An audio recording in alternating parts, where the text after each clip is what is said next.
You are listening to an MLGA Network podcast. I don't know, I think this one could be good. I don't know. Well, I'll tell you what, man. I've got to stop drinking so much before these shows. Really? I didn't know you were drinking that much.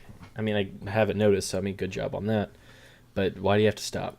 Well, we've been friends long enough, so I feel comfortable telling you this. Well, I hope. I don't know what it is, but I hope that's the case. I get a serious case of the farts. Okay? So I'm either muting myself every 5 seconds, or I'm just holding it in, and I'm getting stomach cramp after stomach cramp after stomach cramp, and I just can't do it anymore. Have I mentioned that I have the recorder on? Sorry about that. Oh, God.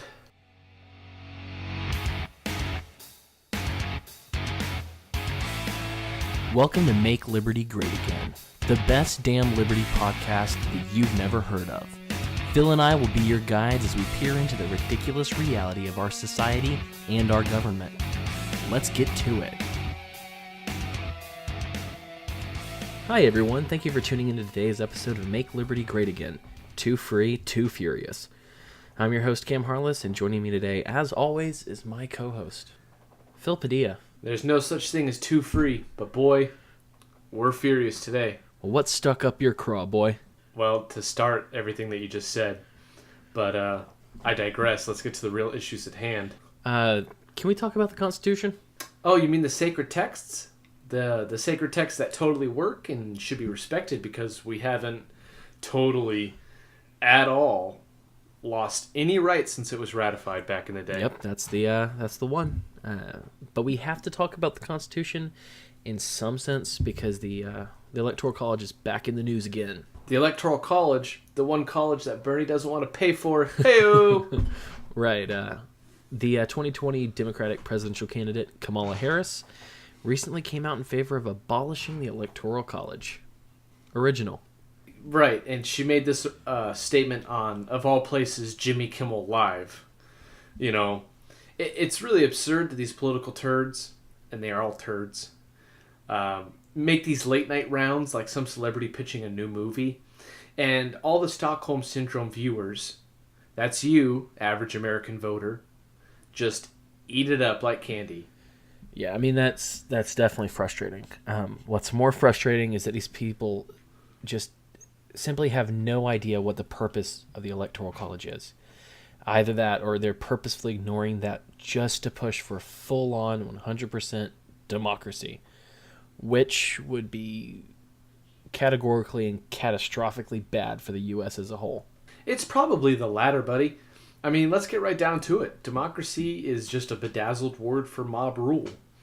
And I don't understand what's so attractive about it, or, you know, why so many people think a popular vote is by any means an effective way to pick the country's executive. It's to me, at least in my opinion, the political equivalent of, like, who's going to be prom queen or prom king. Right. That's it. That's all I think about. Yeah, I mean, and there are a few things more scary than a national popularity contest with a winner chosen by people that I wouldn't let watch my dog over the weekend. I mean, this isn't American Idol or The Voice or The Masked Singer or any other lame reality show. I mean, at least it's not supposed to be. I'm not sure I would want, a text-in vote to find out who should have their fingers on the nuclear codes. I mean, I don't know about you. Yeah. Tweet Trump to 30-30-30 or Hillary to 30-30-30 right now to cast your vote. But, you know, that's just one of the things that the founders feared, you know, is someone powerful enough to manipulate public opinion, you know, and then they become elected and they turn out to become a tyrant. I mean, let's be honest. Do we really want every election coming down to just whoever panders best in California, New York, and like one or two other swing states? I mean, that's essentially what abolishing the Electoral College would do, is it's just going to nullify every vote cast in the smaller states.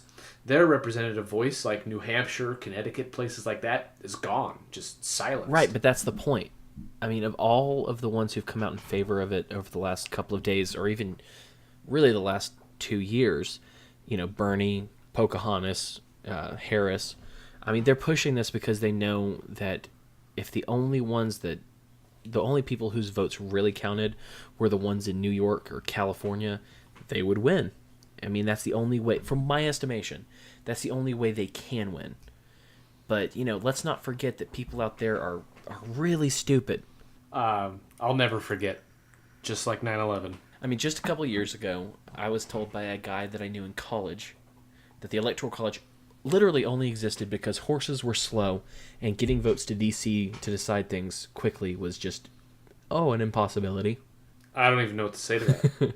No, I know. I mean, there are a lot of people out there who think that the only legitimate way to pick a leader is to amass enough of a mob that agrees with them and then shove that leader down everyone else's throat. But why do we even need a leader? I know I don't, but that most people are insecure and have to have someone tell them what to do. I resent that. Phil, I wasn't talking about the military just then. Oh, right. Sorry, it's just that's just a reflex. You're welcome for my service. Sorry, that again with the reflex. Well, the truth is that many of the founders, who by no means were a monolith, but many of them were very, very against democracy. They knew that it was a dumpster fire, and they didn't want that to happen in their new union. Look how that turned out. Right. It didn't work well. Not at all. I mean, the magic paper failed. But, now people are either ignorant or they're just feigning ignorance to talk, the masses into giving up their voice every couple of years, every 4 years when, we, in quotes, the collective we, need to choose a new tyrant. I mean, getting rid of the Electoral College it's dangerous precedent. I mean, this union that we're a part of, whether we like it or not, was set up because a couple of states wanted to come together just in case there were some issues and a common defense was needed. Having a president was not the most thrilling idea to many of them, especially not a president with as much power as the one we have now. I mean, these were free and independent states, and really they wanted to stay that way.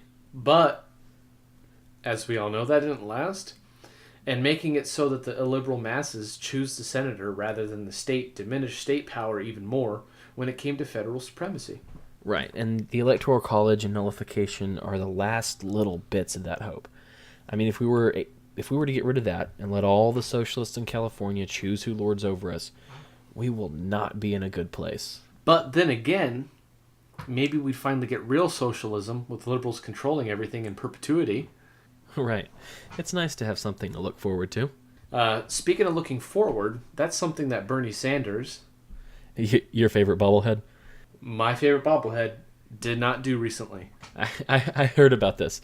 Typically, I don't like to laugh at old people when they hurt themselves. I say we make an exception in his case. Well, I heard he tried to stimulate the economy using his forehead. That he did. Yes, sir. So, the broken window fallacy fights back, as it turns out. And so check this. He ran his empty head into a glass shower door and had to go to a walk-in clinic just to have stitches put in to keep all the hot air that's in his head from hissing out of that new hole he got. I mean, I guess it's good that he wasn't in Canada when that happened. I mean, it could have taken 6 months to get his head sewn back together. Ooh, hey-oh. Boom. Take that, Canada. But healthcare's all right when your shower door tries to take you out. I would say that I hope it doesn't make him any dumber, but there's little hope for that. And you know what? There's a Life Alert joke in here somewhere. I just know it. And maybe we'll find it along the way. Speaking of no segue, Pocahontas is in the news again today. Yeah, well, that's pretty common now. I have a feeling that I'm going to start feeling some Democratic fatigue much earlier than normal this cycle.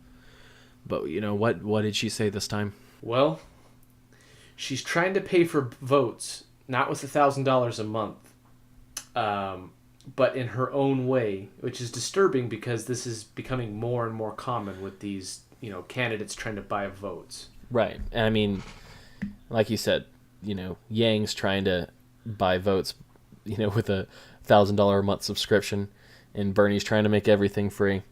What cornucopia is Warren offering? What else, man? Reparations. You mean like reparations to slaves? I mean, or past slaves? How do we define this? Like, is it just The definition is black people. black people? Right. So is there a plan, or is it just some general call to have white people pay up? Well, her plan, from what I was looking at, is essentially to have the federal government pay reparations to black people who were, quote, affected economically by slavery. She's also quoted as saying, "We must confront the dark history." Dark history. That's racist. All right. Of slavery, the dark history of slavery, and government-sanctioned discrimination in this country that has had many consequences, including undermining the ability of black families to build wealth in America for generations. And can I just say, it's amazing how we had a black president and family in the White House for 8 years and like an all-black administration, and then now all of a sudden we're the most racist country ever. That is a clear example that something's been done about this already, right? Well, unless I'm missing something, we confronted slavery back in the day by abolishing it. So, it's over. And it's funny she mentions government-sanctioned discrimination, but doesn't give examples. She had to point something out. I mean, there has to be something. Well, I'll do her a favor here. I'll throw her a lifeline here. And I can think of a couple examples off the top of my head. The war on drugs and Planned Parenthood. Maybe if the government didn't enact policies that destroyed the black nuclear family, or just eradicate generations of children in general, they may have a better go of it in the United States. The systemic racism that they all love to talk about is the government. Plain and simple. It's not your neighbor Jerry, that you have to worry about. It's the government. Surprise, surprise. And it's just another desperate attempt by the left to buy votes, which is getting just super annoying, by the way. But, it's a liberal pipe dream that would cost billions, if not trillions of dollars. Well, I mean, at least, she's trying, she and Yang and probably Harris, probably all of them, are, they're trying to use money to bribe people instead of supporting the murder of unborn babies in the third trimester. Who's offering that as a perk? No other than Robert Francis O'Rourke. Oh, that Beto is such a... Last week we recorded a little bit too soon after the New Zealand shooting for us to really say anything about it. I mean, I don't know if we need to have a libertarian take on shootings, since the official stance on it is don't. But I think we should probably mention the censorship that immediately occurred, as well as New Zealand's legislative reaction to the shooting. Can we talk about the gun stuff first? I really like talking about gun stuff. Right, yeah, go ahead. And I'm just going to start off by saying the guy's a terrorist. That's correct, foremost. Yeah, I mean, the left is kind of willy-nilly with that terms these days, but this is like an actual case of terrorism. Yeah, I mean, this guy had political motives for his attacks, and in his manifesto, he praised various, other terrorist attacks. Tell me which ones he's applauded. I haven't been able to read the manifesto just yet, but, I'd like to know. Well, we don't have time to get into all of them, but he was bigly inspired by that Norwegian terrorist, Anders Behring Breivik? I'm probably not saying that right, but he's the guy who killed 69 people in an attack back in 2011. Right, yeah, I have heard of that one. I mean, if I remember correctly, it's kind of an apples to apples comparison. So, let's just first of all, define terrorism, since, these days the left counts anyone getting screamed at in a public place, a terrorist attack or a hate crime or something. But terrorism, by definition, is the unlawful use of violence and intimidation, especially against civilians, in the pursuit of political aims. And that's what the shooter was going for, from what I understand. Oh, absolutely. I mean, that's what this cuck in New Zealand was going for, like you said. I mean, and, like clockwork, the leaders in New Zealand are knee-jerking legislation out of fear, and, they're pushing for this huge gun grab as if that's just going to magically solve these problems. I mean, it hasn't stopped one yet. I mean, maybe threatening to shoot people in the face if they don't give up their guns will do it this time. Yeah, I'm sure that's going to work. But, from reviewing, little excerpts and whatever I've been able to find online about his manifesto, because it's hard to find the actual full document. From what I've been able to piece together, is it seemed like, his main goal was to retaliate against Muslims, and he goes on for saying that, for over 1,000 years of war against the West. And then there's also some possible, links in there that he wanted to, strain NATO relations between Western members and Turkey. Well, I mean, I saw his gun. I did actually see the video. I don't recommend it.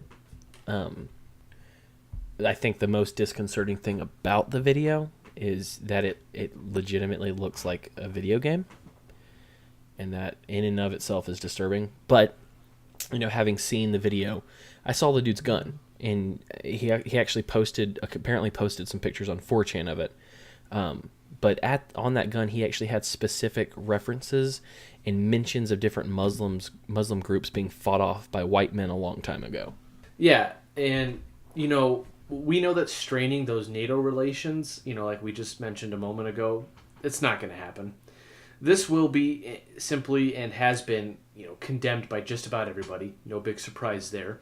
But his legacy really is going to be essentially disarming a peaceful populace out of fear. Right, and there's some part in the back of my mind that it just makes me feel like, that was part of his plan. I mean, there's something about this attack that feels fishy as all hell. And in fact, from some of the reactions that I've read on Twitter, like, he wanted to see the disarming of the populace. But I mean, everything about this, there's something so fishy about it.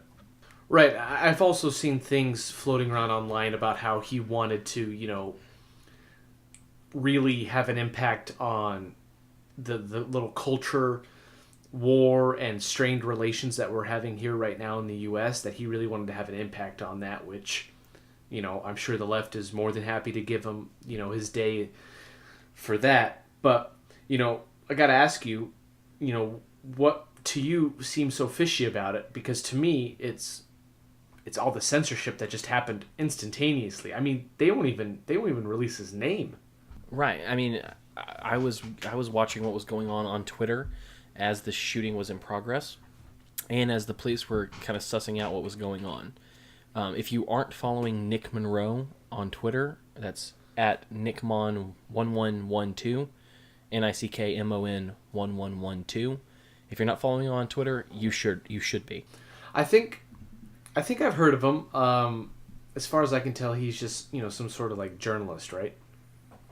Yeah, he's kind of like a citizen journalist. He's not connected to any specific paper or publication or anything like that. But he's actually an incredible person to follow, just because he works on breaking news.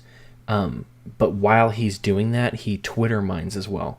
So with like the Jussie Smollett incident that we talked about, or the Covington Catholic incident before that, he would be looking at all the different people on Twitter and all the tweets that were being sent out, and he would screenshot them and post them so that there was a record of everything that people have said, including those people who were calling for the deaths or the doxing of the Covington kids. Wow.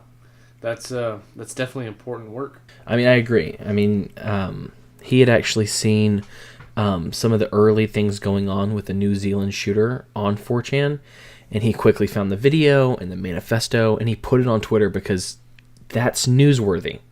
Yeah, I agree, but it was really hard to find early on. Yeah, I mean, the New Zealand police really fought hard to get that video and the manifesto off of the internet as fast as it was going up. I mean, there were many tweets on his feed that they actually forced him to delete as the story was progressing. Because if you're on Twitter and you post something that goes against the community guidelines, they're like, hey, you tweeted wrong, delete it or you can't continue tweeting.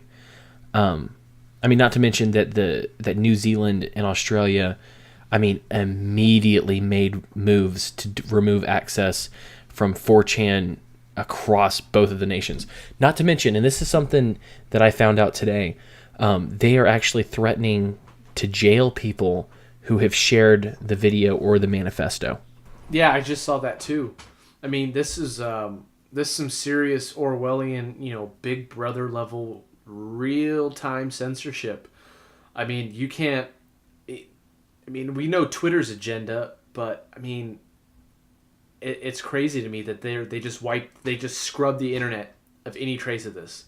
Right. I mean, it's you can find it now, and I could, if I'm not going to give you links for it unless you ask, but God, I mean, it was amazing. Every time I'd find a link to the manifesto, 20 minutes later, that link was pulled down. And I mean, it's terrifying to me. I mean, if I'm honest, I'm a free speech absolutist, and I feel like we need to be able to view, react, and respond to these sorts of things in order to, not repeat it. We need to be able to try to find and treat the illness rather than putting on a Band-Aid, putting a Band-Aid over the problem or taking away everyone's guns and telling them to shut up. Right. But, we wouldn't have a government if people were just, capable of looking at history and not repeating its atrocities. But, at least we know who's really to blame for this from the, the Twitter and social media world. And it's just another thing that, Trump's responsible for. I'm sure he and this random guy were buddies. Right. And I also saw a video. There was like a vigil that like Chelsea Clinton went to at like NYU or something. And this student went up to her and was like, just went off on her about how like this is her fault because of the rhetoric that she spews. And I think what she was referring to is because she she came out and condemned that Minnesota rep for saying like, hey, we have a lot of weird loyalty to Israel. Yeah. Let's take a look at that. Question. Answer. Who owns your body? Well, you didn't say it was a trick question. No, really, I'm curious. Who do you think owns your body? Is this a trick? Just tell me. Like, is my wife like behind? Is my wife behind me? You can see me on camera. But if she's not and she's listening, it's definitely her. She owns my body. Not really though. I do. Well, hey, we got through that. You own your own body. I'm a Christian, so typically when we would talk about something like this, I would say, hey, I'm a steward of my body. I mean, I know that that's not particularly apropos, but for all intents and purposes, yes, I own my body. You own your body. But do you know who doesn't own my body? My wife? Nor the state. Though I think my wife would have fought your wife if I'd said yes to that question. Probably. That'd be something. But on a more serious note, I think the state is the more, important and apropos, as you said it, fancy, answer. But why do you ask though? What's the state up to these days? Well, in the socialist paradise of the United Kingdom, the state is now overtly claiming ownership of people's bodies. That sounds like fake news. That can't be real. Stick with me here. They've made a law that now makes it so that if you're a human being over the age of 18, that they've decided is capable of rational thought, that they own your bodies and organs if you die, unless you opt out. You mean for organ donation? Like, okay, so even with the opt-out, that's one hell of a flex, but all right. People certainly have to be seeing through that. No way. Not once, not never. They have a few young children who honestly wouldn't have been old enough for this law to apply to, according to the law. But these children they're using as propaganda tools for it. They're calling it Max and Kira's Law, and it will go into effect in the spring of next year. Okay, but who are Max and Kira? Well, Kira was a 9-year-old girl, and sadly, and I mean that, it's truly sad. I know my tone can often, sound more sarcastic than I mean it to. But she was a 9-year-old girl, and she was killed in a car accident. The doctors, when they found out they couldn't save her, they went to her father and asked him for her organs, which is kind of a weird sentence to say. But some of her organs went to a few different people. Max, who was another 9-year-old, he had a viral infection that led to heart failure, and he got Kira's heart. Well, that's nice. I mean, at least they was able to, take some sort of positive out of a tragedy like that, I guess, is one way you can look at that. But there's consent involved for that. So, why are their names in particular attached to this piece of legislation? Do we know? Easy answer. Because they're cute. Well, okay. So the Brits have decided to make it that, unless you make the moves to opt out, that your body is theirs, and they have the right to use the organs as they please, is what I'm getting from this. Right. They claim that it'll save 700 lives a year. Where did they come up with this stuff? I mean, the government's like boomers. They just come up with random statistics. But, it's not hard to become an organ donor from what I understand. And I'll be generous and I'll assume that it isn't hard to opt out of this program.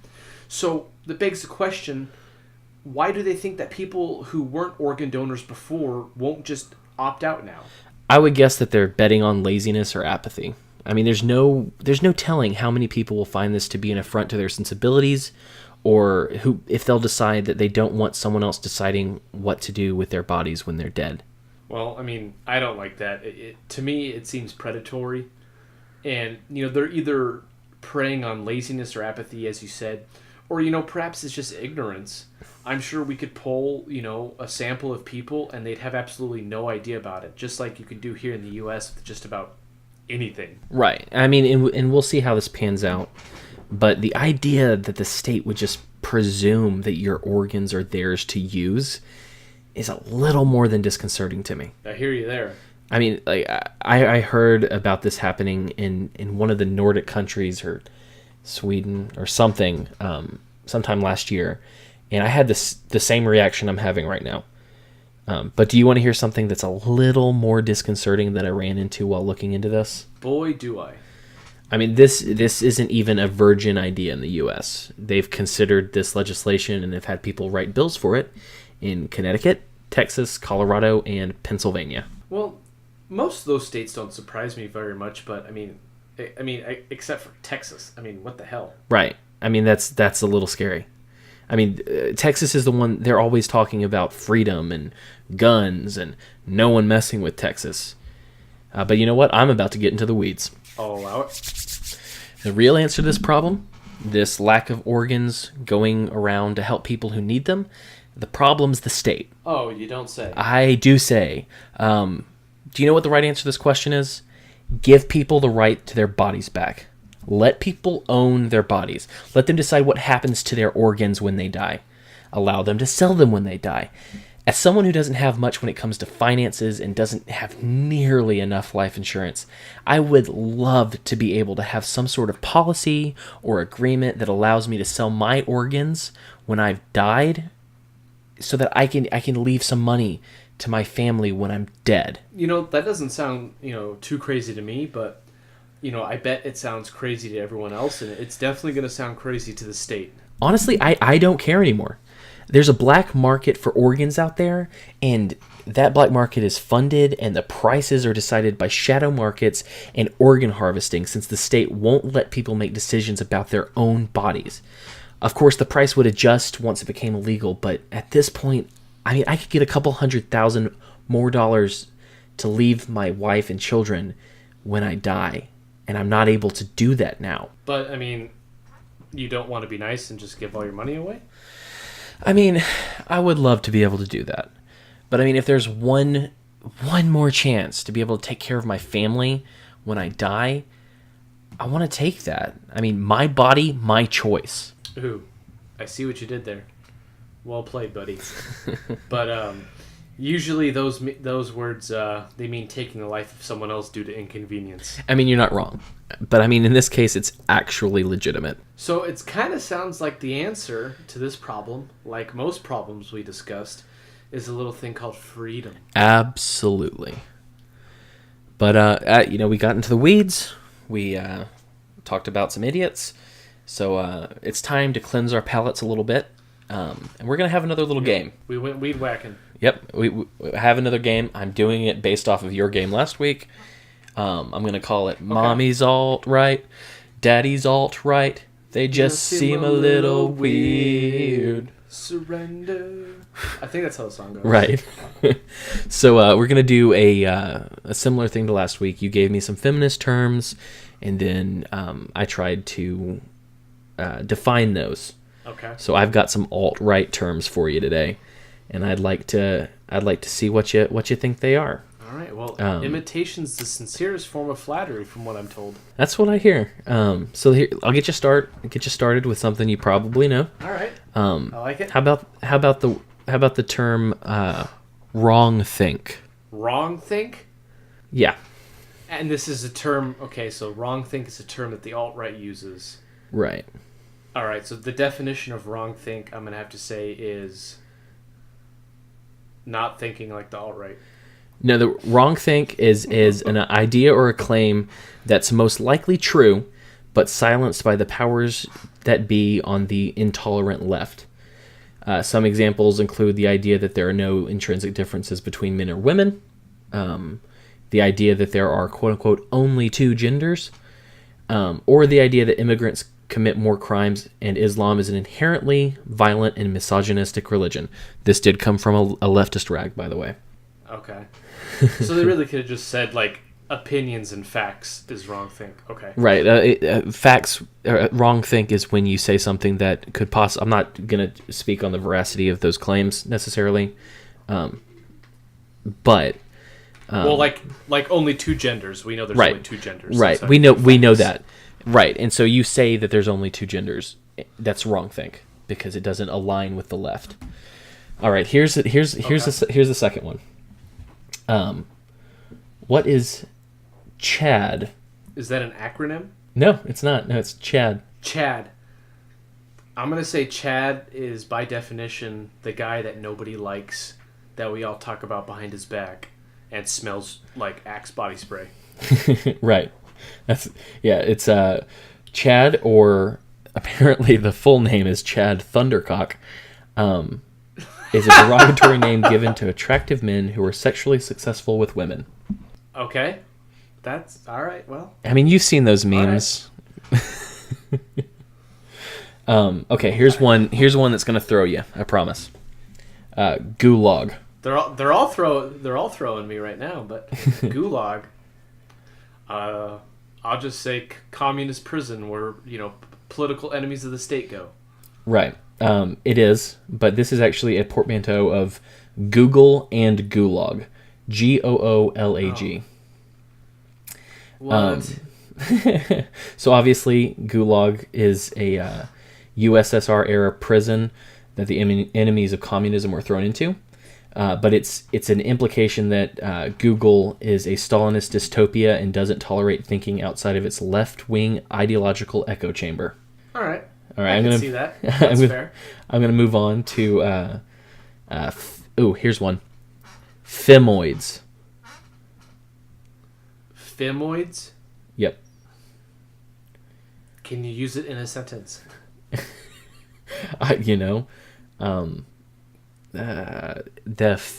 That darned femoid got my job even though she didn't deserve it. I'm going to say it's like Fembot from Austin Powers. It's a female robot designed to destroy men. Right. It's another mixture of words, female and android. And the term is used to describe women as subhuman or non-human. Some of these guys, or incels, apparently, go further and use the term female humanoid organism, or FHO for short. What are they, Alex Jones? All right. I'll do three more. Okay. How about this one? I'm on fire. Let's go. Black pill. Black pill. Yes.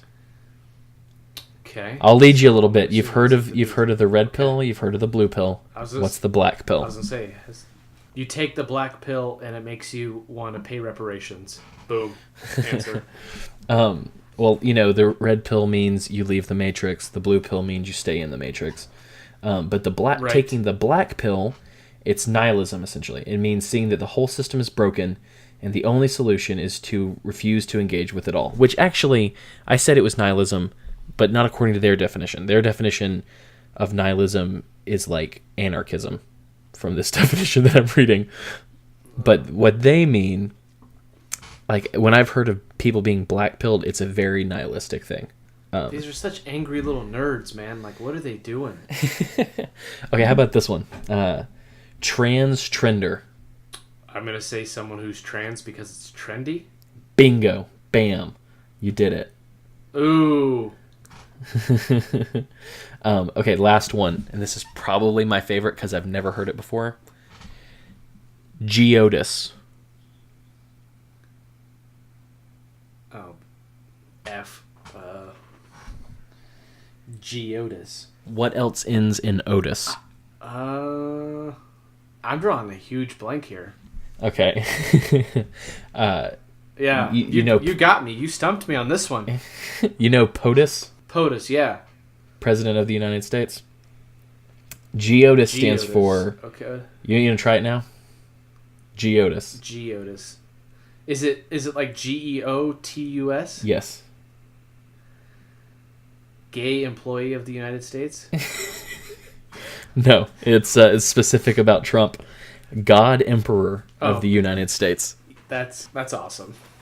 That's so ridiculous. Oh God, praise Keck.